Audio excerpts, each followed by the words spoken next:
লিচুর গ্রাম বলে পরিচিত মাগুরার প্রায় ১৭টি গ্রামে এখন চলছে পাকা লিচু পাড়ার উৎসব।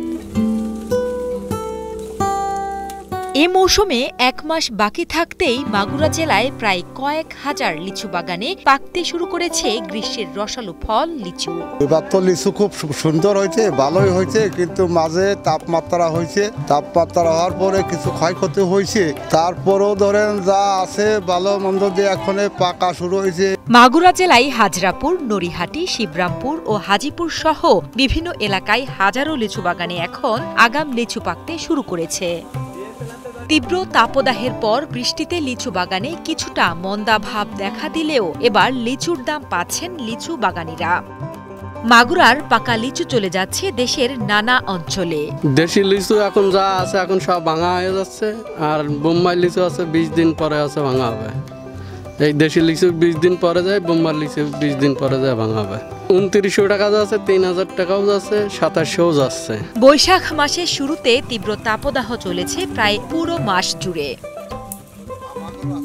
যার ফলে বৃষ্টি হলেও প্রভাব পড়েছে লিচুর ফলনে। লিচু পাকতে শুরু করলেও লিচুর কাঙ্ক্ষিত চাহিদা এবার মিটবে না বলে জানিয়েছেন বাগানীরা। তাপপ্রবাহ যাওয়ার পরেও লিচুটা তেমন ক্ষতি হয়নি।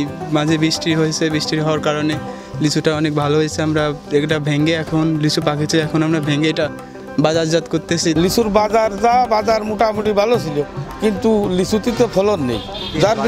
যার ২০ লাখ লিচু আছে তার ধরেন ৩ লাখ পাচ্ছে। তবে এই মৌসুমে প্রথম লিচু বাজারে যাচ্ছে বলে লিচু ব্যবসায়ীরা ভালো দাম পাচ্ছেন। স্থানীয় নারী পুরুষ লিচু বাগানে কাজ করে অতিরিক্ত আয় করছে। প্রতি বাগানে পুরুষের পাশাপাশি কাজ করছে স্থানীয় নারী শ্রমিকেরা। অন্যান্য লিচুর চেয়ে কিছুটা আগে মাগুরার এই লিচু পাকে বলে কৃষকরা ভালো দাম পাচ্ছেন বলে জানান এই কৃষি কর্মকর্তা।